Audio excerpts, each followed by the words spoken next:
Before elective inpatient surgery, every year 19,000 patients visit the Center for Perioperative Assessment and Planning, where high-quality history and physical, along with key data from in and outside Epic, are used to optimize them before surgery and entered into the EHR as discrete data. Despite that optimization, 2,000 of those patients will require an ICU admission, and in 30 days, 200 of them will be dead. To maximize our ability to rescue intraoperatively, we have a fire hose of data, 6 to 10 high-frequency signals and waveforms, as well as intermittent data. The problem with all this information is how do you concisely summarize it at handoff? As the anesthesia provider, you have to summarize the preoperative assessment, the surgical events, everything you did, and those hours of data. By the way, half of them are secondhand because of an intro handoff. As the receiving provider, you have to rapidly assimilate this information because your impression of the patient is going to dictate how you monitor and treat them, the duration of this shift under a barrage of new data. Mistakes here, before you have a chance to know the patient, and when there are many distractions, are common and lead to serious patient harms.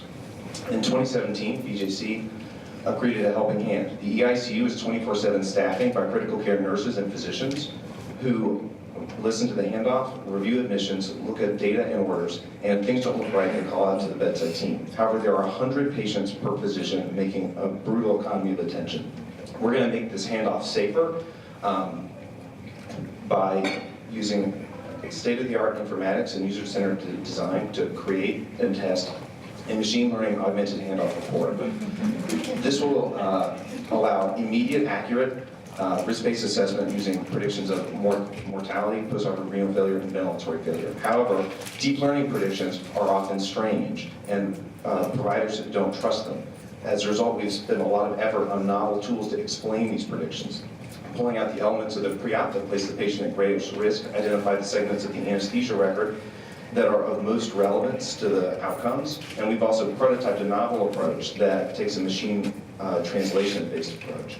It predicts the likely diagnoses and treatments on postoperative days 0 and 1 and uses those to explain away the predicted risks.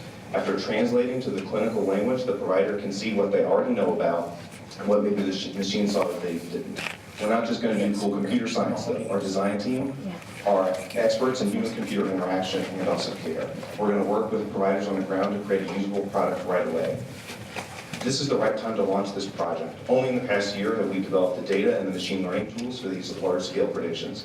Additionally, with the rollout of Epic and the expansion of EICU, we now have the infrastructure to make this feasible.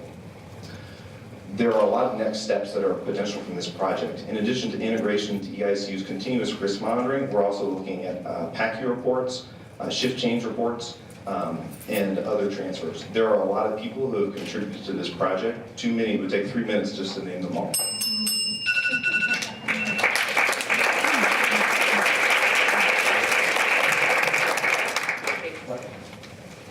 Similar to the last one, what are you actually finding out about that?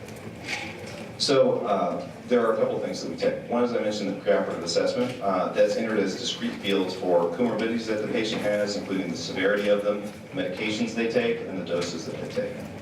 Intraoperatively, we extract from the AlertWatch API, which is a system that comes from the University of Michigan that feeds us the, not the waveforms, but the real-time numerical data, which we put through convolutional neural networks to collapse it to a low-dimensional space and use it for prediction. For the treatment part of it, that comes from, so that part is actually a prototype because I only have treatments and diagnoses on retrospective data from another institution, where, again, we use neural networks that group diagnoses that are treated similarly and treatments that are used on the same diagnoses into a low dimension space, and again use that for prediction of the mortality, renal failure, and ventilatory failure outcomes. I apologize, you spoke so quickly there. Did you say that you have already done a retrospective study? Yes. So we have data on 100,000 patients from the last 6 years. All from BGH. So the explanatory tools that I mentioned, 2 of those are published. The paper on the mortality predictions itself is in the future. The handoff report is really the novel one. Yes, sir. So you mentioned that you're not into full computer science and then everything you can do on, and that translation from full computer science to something that's usable. That's actually what we're asking for the money for, that we're gonna convene focus groups from EICU providers, the nurses, and the physicians to display a couple different prototypes. So there are a bunch of potential explanatory tools and data that I showed you, and we're gonna show them all variants of these reports to see what people are actually absorbing and what they find the most useful. It won't be done within the scope of this project, but we also have on our team experienced trialists. We're going to lead a rigorous evaluation of our effect on the EICU's activity and patient outcomes. Are you planning on separating the risk factors into modifiable and non-modifiable so that you can direct clinical action, or how do you kind of think of that? So this is an outgrowth of the ACFAS and tectonics trials, in which they do have a separation of modifiable and non-modifiable, but that's for intraoperative providers. For us, this is something that's generated at the transition from OR to ICU. So all those things are in the past from the perspective of the new provider. We do separate a few of the things that are intrinsically non-modifiable, like sex and BMI, from things that were probably modifiable, like intraoperative hypertension.